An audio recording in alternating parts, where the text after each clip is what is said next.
Kuidas sa juhid end päevadel, mil motivatsiooni pole? Full muusika baasil ainult. Ma olen ise nii muusikafanatt ja mängin ise instrumenti, et kui on kehv päev, kui on hall päev, siis vastab muusika ja see aitab kõik paremaks teha.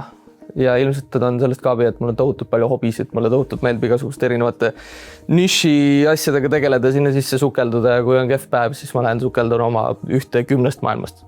Oota, mis pillis mängid? Bassi, kitarri. Ongi ju kodus paatad? Ja, just üritan ise üksi produda Eesti Laulu jaoks laulu. On? Vahe. Vaata, mis välja tuleb.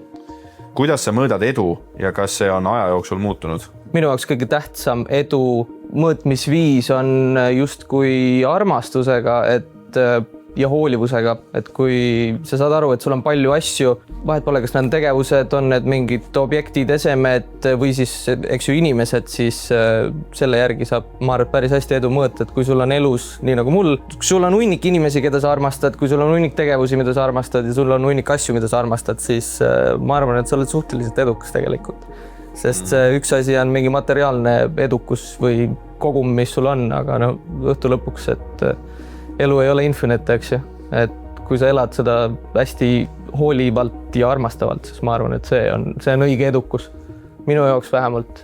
Ja ta on ajas kindlasti muutunud. Ma kunagi arvasin ka, et kõik igast kulda, karda ja vingid asju on nagu ilgelt see edu, mida ma tahaks, aga tegelikult on õhtu lõpuks see, et kui ma lähen rahul südamega voodisse oma naise kõrvale, keda ma tõesti armastan ja mul on armastav pere ja mul on väga head sõbrad ja mul on asjad, mida ma armastan teha, siis ma arvan, et see ongi edu tegelikult. Mida tähendab sinu jaoks olla mees tänases maailmas? Ma arvan, et mees olla tänases maailmas tähendab minu jaoks olla parim inimene enda ümber olevate inimeste jaoks. Midagi rohkem ei tähenda. Lihtsalt ole parim endast, ole empaatiline ja ole hea inimene. That's it. Ma olen hästi empaatiline kõigi teiste inimeste suhtes, ma absoluutselt ei judge mitte kedagi teist, mul ei ole vahet, kelleks magad või mitmel jalal sa kõnnid või käel või kõnni pea alaspidi, tee mis tahad, aga lihtsalt mul endal on võib-olla natuke naisega nagu mingi klassikalisem suhe, et selles suhtes meil on nagu rollid paigas, ma olen meest, naine, eks ju.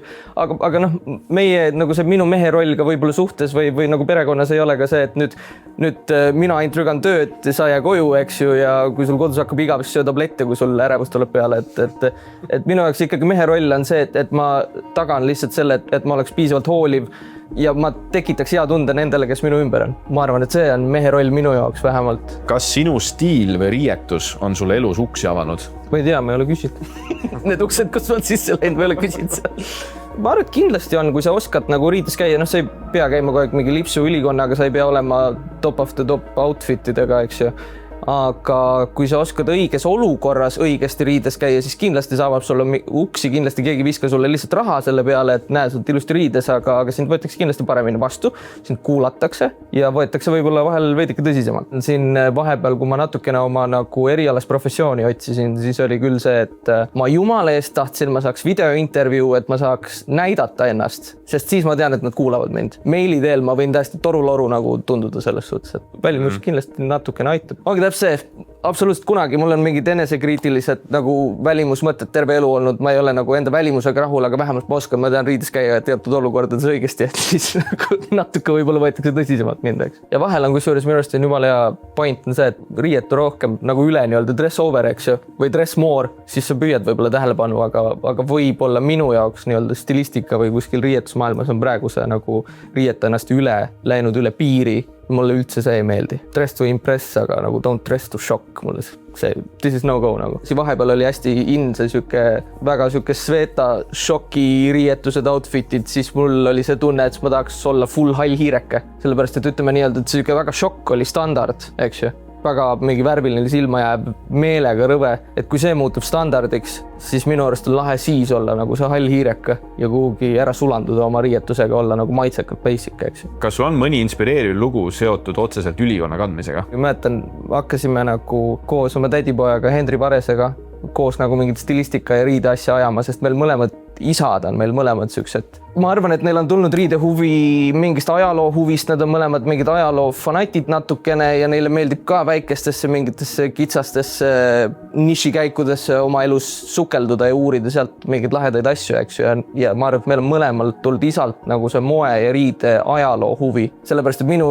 riidehuvi on just nimelt ajalooga seotud ja mingid tehnilised ja praktilised aspektid, mis riietuse juures on, need huvitavad neid kõige rohkem. Aga me hakkasime, ma arvan, et siuke 14, 15, 16 aastaselt nagu stilistika asju tegema, Sfääripoes toimetasime, müüsime riideid, eks ju, tegelesime inimestega, kellel meeldisid riided, kes tegid ise stilistikat, kes nagu Eesti selles valdkonnas olid, ma ei tea, siis mingid tegijad, eks ju, üritasime nendega nagu tutvust teha. Aga ma mäletan, siis oli, noore poisina sai pidudel käidud, aga me käisime ikka suhteliselt urgastes pidudes, eks ju, selles Von Kleini peomajas või peosaalis, mis on Nõmme keskuse all, see oli muidu siuke urtsik, aga siis me alati otsustasime, et õige hetk on minna nagu siuke läbra peole täis ülikondades. Alati lubati meile peksa anda, aga tüdrukud tulid meiega kaasa ja alati hiljem. Olime viisakad, me ei olnud kunagi mingid ebameeldivad härrad. Me mängisime ilmselt mingid full karakterit, eks ju, noorena pidudele mindes täis ülikonnad selga, aga see toimis nagu, me saime inimestega alati läbi ja ma arvan, et see oli kihvt nagu, me jääme kindlasti paljudele meelde ka, kui natuke kaks kummalist mingit selli, vaata. Mis on kõige olulisem oskus, mille oled elus õppinud? Iseenda meelt lahutada, vaata, see läheb natuke kokku selle küsimusega, mis oli enne, et kuidas sa saad või kuidas sa tuled toime mingite hallide või halbade päevadega, eks, või kuidas sa motiveerid ennast. Ma arvan, et ülihea oskus, mida ma näen, et minu vanustel siuke 30 ringi nagu puudub väga tihti on see, et ei oska enda meelt lahutada või sul ei ole hobisid, sa ei leia endale mingit huvitavat tegevust. Ma arvan, et see on ülihea oskus, et mul on nagu päevast päeva mingeid asju, mis mind huvitavad. Ma ei pea nendes üldse hea olema, see ei puutu üldse asjasse, see puutub sellesse, et ma suudaks enda meelt lahutada ja mul endale hakkaks igav ja mul ei tekiks sellest mingit ärevust või mis iganes vaimseid muresid, eks ju. Et kui sa oskad enda meelt lahutada, kui sa tead, mis sulle meeldib ja sa oled oma mingi maitse loonud, siis see on ülihea oskus minu arust ja see täiega oleks vaja tänapäeval. Ma näen väga paljudel, kellel on mingid vaimsed probleemid, mured, siis tegelikult on see, et kui sa võtad kätte, tegeled mingi asjaga, mis sulle meeldib, ma ei tea, muusika, ma olen väiksest saati rulaga sõitnud,